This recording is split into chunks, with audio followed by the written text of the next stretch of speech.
Bugün dünyaya baxışlı izləyəcəksiniz. BMT Suriyada vəziyyətin ağır olduğunu deyir. Ukraynada parlament seçkiləri, ABŞ-da Sendi qasırğası xəbərdarlığı.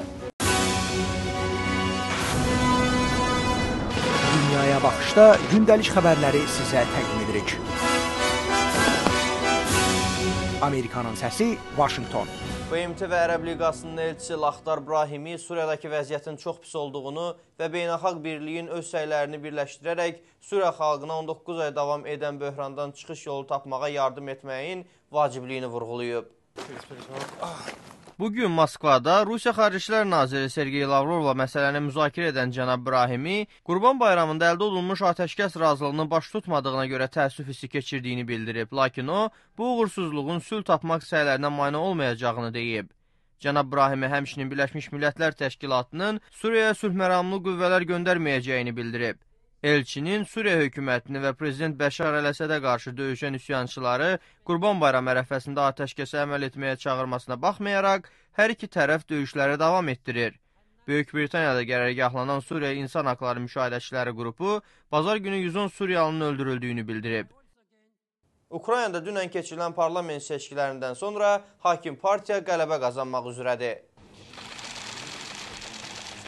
Səslərin 1/3-nin hesablanmasının nəticələrinə görə seçki komissiyası bildirir ki, Prezident Viktor Yanukoviçin Hakim Regionlar Partiyası səslərin təxminən 26%-ni əldə edib. Bu isə onların 225 yerlik parlamentdə azacıq üstünlük təşkil edəcəyini göstərir. Seçkilərdə iki yeni siyasi partiya güclü mübarizə aparıb. Ağır çəkili boksçular arasında dünya çempionu Vitali Klitschko'nun Zərbə partiyası 12% səs toplayıb. İkinci partiya isə 7% səs əldə edən Millətçi Azadlıq Partiyasıdır. Hər iki partiyanın Avropa Birliyi ilə sıx əlaqələri var. Böyük ehtimalla seçkilərdə qələbə cənab Yanukoviçin rəhbərliyini daha da möhkəmləndirəcək. Prezidentlik dönəminin yarısını geridə qoyan cənab Yanukoviç, müxalifət lideri Yuliya Timoşenkonu həbsdə saxladığına görə Qərbin ittihamları ilə üzləşir. Seçkilərdə xanım Timoşenkonun Ana Vətən Partiyası 20% səs toplayıb. Bu arada ağır çəki üzrə dünya boks çempionu Vitali Klitschko digər döyüşdə özünü sınamağa hazırlaşır. O, dünən Ukraynada keçirilən parlament seçkilərində Zərbə partiyasının başçısı kimi millət vəkili seçilib. Ukrayna Demokratik Alyans və Reformalar Partiyasının abreviaturası UDAR, Ukrayna dilində zərbə anlamına gəlir.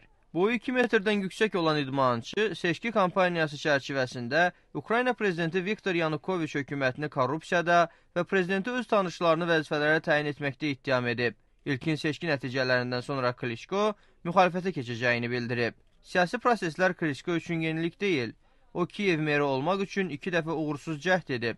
Öz web səhifəsində bəyanatında o, siyasətə girməsinin əsas səbəbi kimi ölkəsinin daha yaxşı gələcəyə sahib olmaq istədiyini göstərib. İdmançı deputat qonşu Şərqi Avropa dövlətlərinə nisbətən Ukraynanın geridə qalmaqda davam etdiyini bildirib. Ukrayna Rusiyadan sonra Sovet İttifaqından qopmuş ikinci ən böyük dövlətdir.